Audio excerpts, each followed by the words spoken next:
नमस्कार। आज आपके सम्मुख एक ऐसे व्यक्तित्व के जीवन का अंश, उनकी जीवनी को आपके सम्मुख रखने का एक अवसर मुझे प्राप्त हुआ है। एक ऐसा व्यक्तित्व जिसने हिमाचल प्रदेश में राष्ट्रीय स्वयंसेवक संघ के कार्य और उस वट वृक्ष को बड़ा करने में अपना जीवन समर्पित कर दिया। और उन महान हुतात्मा का नाम था स्वर्गीय श्री चेतराम जी। कर्मयोगी, यह शब्द सुनते ही हमारे मन में एक श्रद्धा भाव जागृत हो जाता है। कहते हैं कि महान कार्य करने वाले महान नहीं होते, केवल उनका काम करने का जो तरीका है वो अलग होता है। राष्ट्रीय स्वयंसेवक संघ अपने सफर के 100 वर्ष पूर्ण करने वाला है, पर इन 100 वर्षों में संघ के ना जाने कितने कार्यकर्ताओं ने अपने आप को तिल तिल गलाकर इस पुण्य भूमि भारत के लिए अपना सर्वस्व न्यौछावर कर दिया। तब जाकर आज संघ का काम दिखाई दे रहा है। हिमाचल जैसे पहाड़ी राज्य में भी जो भौगोलिक विषमताओं से जूझते हुए संघ कार्य को बढ़ाने वाले एक कर्मयोगी का नाम है स्वर्गीय श्री चेतराम जी, और जिन्हें हम प्यार से चाचा चेतराम जी भी कहते थे। हिमाचल प्रदेश में संघ के काम को गति देने के लिए अपने जीवन को पूर्ण समर्पित करने वाले आधुनिक दधीची थे चेतराम जी।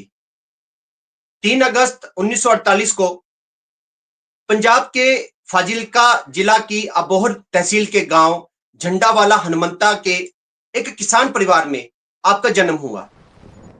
आपके पिता एक किसान थे और उनका नाम स्वर्गीय श्री राम प्रताप और माता जी स्वर्गीय श्री दाखा देवी थी। आप अपने 2 भाइयों और 4 बहनों में चौथे स्थान पर थे। चेतराम जी की प्रारंभिक शिक्षा गांव मौजगढ़ में हुई और डीएवी कॉलेज अबोहर में बीए की। विद्यार्थी जीवन से ही चेतराम जी राष्ट्रीय स्वयंसेवक संघ के स्वयंसेवक बने और शिक्षा पूरी होने पर एक बैंक में नौकरी भी लग गई। पर संघ के प्रति लगन के कारण 1971 में उन्होंने अपनी नौकरी छोड़ दी और संघ के प्रचारक के रूप में, यानी कि जो त्याग का रास्ता था, उस पर चल पड़े। प्रारंभ में मुक्तसर फाजिल्का में तहसील प्रचारक रहे। इसके बाद 1973 से 1982 तक रोपड़ के जिला प्रचारक रहे। अपनी एक लंबी चौड़ी कदकाठी के साथ चेतराम जी एक कुशल नेतृत्वकर्ता भी थे। जब 1975 में भारतवर्ष पर आपातकाल थोपा गया, तब चेतराम जी संघ की योजना से सक्रियता के साथ अपना कार्य करते रहे, पर कभी भी पुलिस उन्हें पकड़ ना सकी, क्योंकि उस समय काफी संघ के कार्यकर्ताओं को जेल में डाल दिया गया था। और देखने वाली बात यह थी कि चेतराम जी प्राय रेंजर की वर्दी पहनकर रखते थे और पुलिस के साथ खूब आंख मिचौली खेलते थे और ऐसे जंगलों वगैरह में घूमते रहते थे और अपना पूरा संपर्क निरंतर सभी के साथ बनाए रखते थे। सन 1982 वह वर्ष था जब चेतराम जी को हिमाचल आने का अवसर मिला और उन्हें बिलासपुर जिले में संघ कार्य बढ़ाने का दायित्व दिया गया। और चेतराम जी अपने जीवन के अंतिम क्षण तक बिलासपुर में कर्मयोगी की तरह डटे रहे और संघ कार्य की चिंता करते रहे। बिलासपुर जिले में संघ के कार्य को गति प्रदान करने के लिए चेतराम जी निरंतर प्रयास करते रहे। संघ कार्य को बढ़ाने के लिए निरंतर संपर्क करते थे, सभी घरों में जाते थे, मिलना जुलना वो चेतराम जी का लगातार चला रहता था। और इसी कड़ी में चेतराम जी ने ज्यादातर अपना जो संपर्क है वो अध्यापकों के साथ किया, क्योंकि अध्यापकों के माध्यम से चेतराम जी का जो संपर्क है वो विद्यार्थियों से हो जाता था और विद्यार्थियों को शाखा तक लाना आसान हो जाता था। और इसके माध्यम से चेतराम जी ने पूरे बिलासपुर में शाखाओं का एक बहुत बड़ा तंत्र खड़ा कर दिया। बिलासपुर में संघ के कार्य को मजबूती देने के कुछ वर्षों के बाद चेतराम जी को मंडी में भी दायित्व मिला, तो वहां भी वो प्रचार का काम वो उन्होंने किया। चेतराम जी को शाखा और स्वयंसेवकों के जो नाम थे वो स्वतः ही याद रहते थे और कभी प्रवास जाना, कहां जाना, कब जाना, इस बात की उनको पूरी याद रहती थी। इसलिए चेतराम जी डायरी का प्रयोग बहुत बहुत कम करते थे। अपने बलिष्ठ शरीर और गंभीर व्यक्तित्व के कारण ज्यादातर जो लोग थे वो चेतराम जी से बात करने से डरते थे। पर चेतराम जी तो नारियल की तरह थे, जो बाहर से तो बड़े सख्त दिखते थे, लेकिन अंदर से उनका व्यक्तित्व तो बिल्कुल कोमल स्वभाव का था।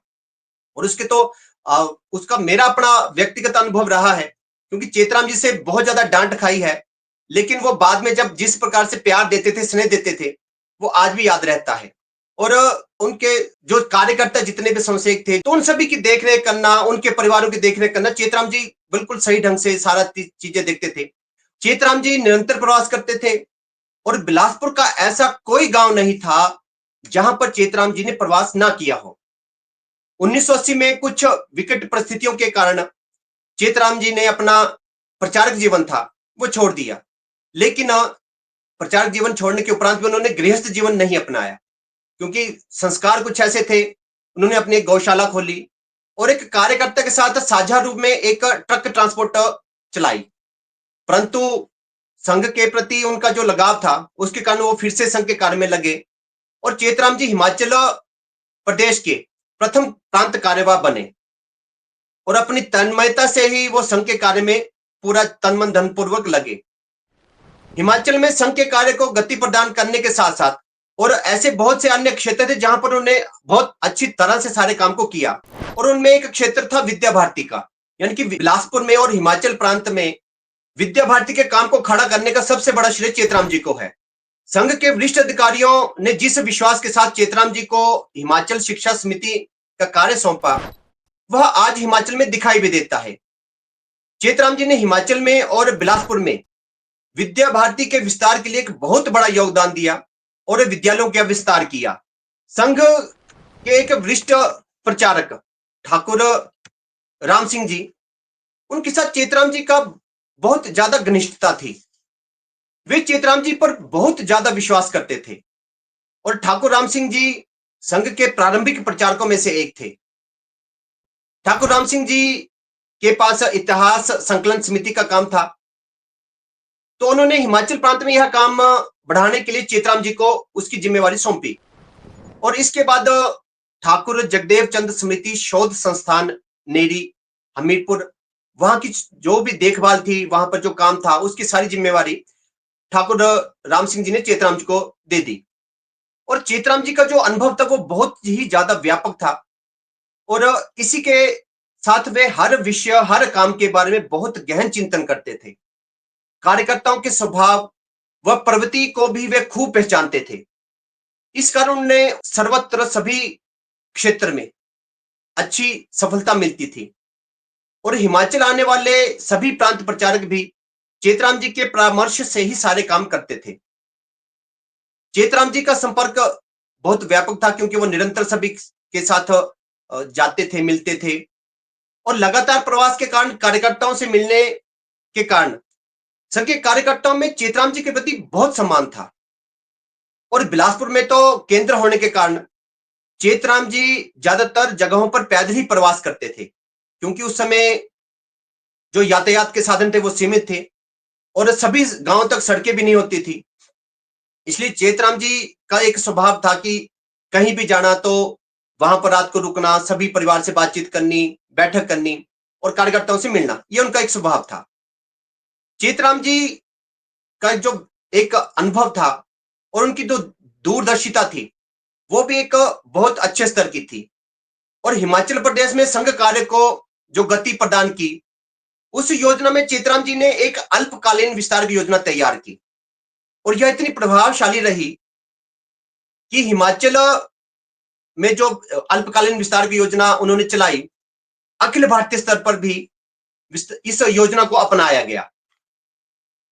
चेतराम जी का जो जीवन है वह संघ के संशयिकों के लिए कितना प्रेरणादायी है, उसका एक छोटा सा उदाहरण आपके सामने प्रस्तुत करता हूं कि बिलासपुर के उनके तैयार किए हुए कार्यकर्ता, जिनमें से दो प्रचारक श्री विजय नड्डा जी और राजेंद्र जी, आज पंजाब प्रांत में विद्या भारती के काम को गति प्रदान करने के लिए अपना समय दे रहे हैं।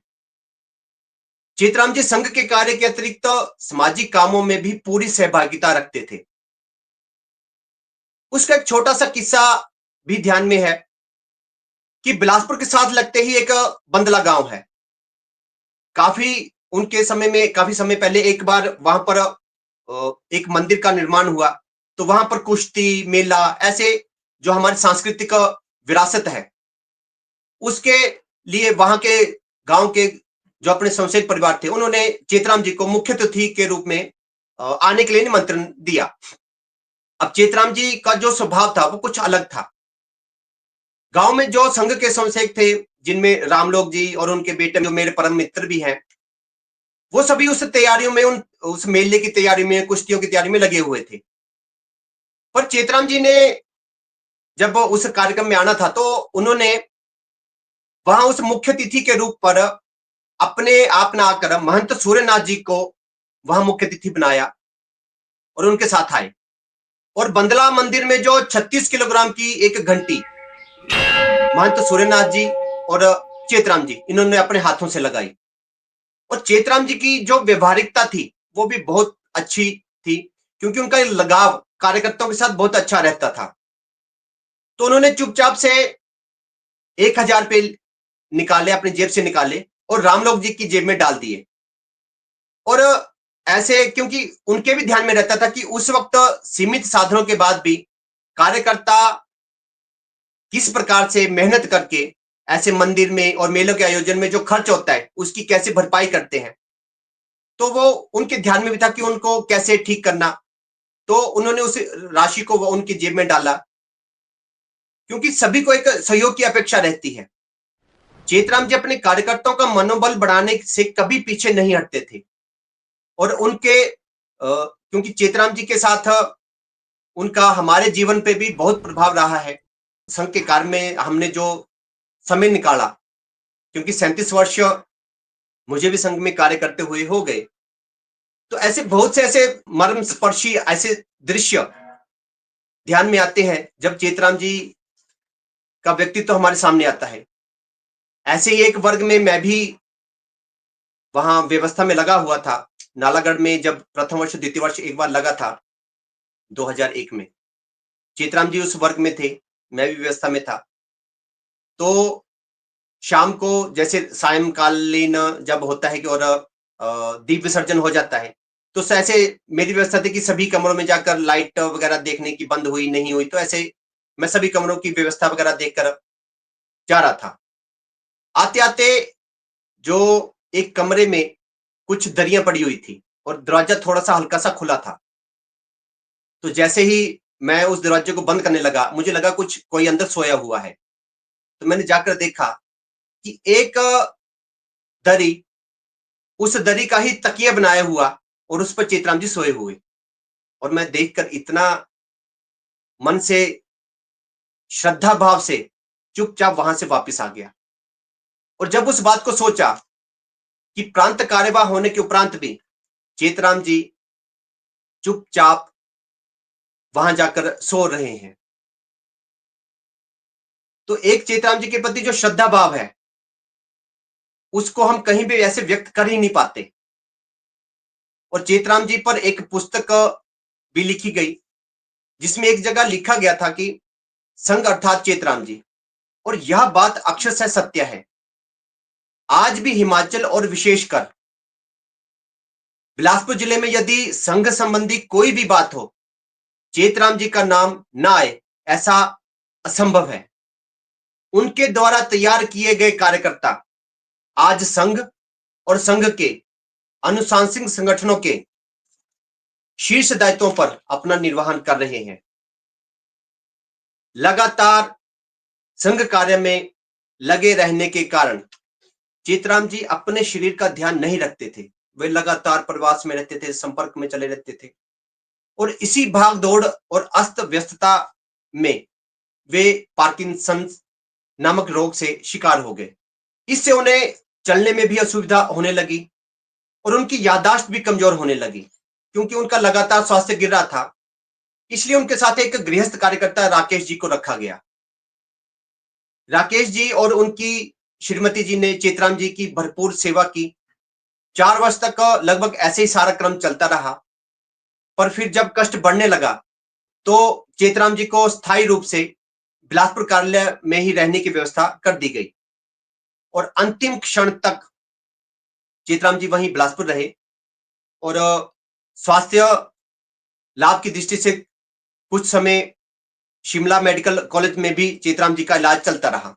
5 अगस्त 2017 को चेतराम जी मानव देह को त्याग कर भगवान के श्री चरणों में विलीन हो गए।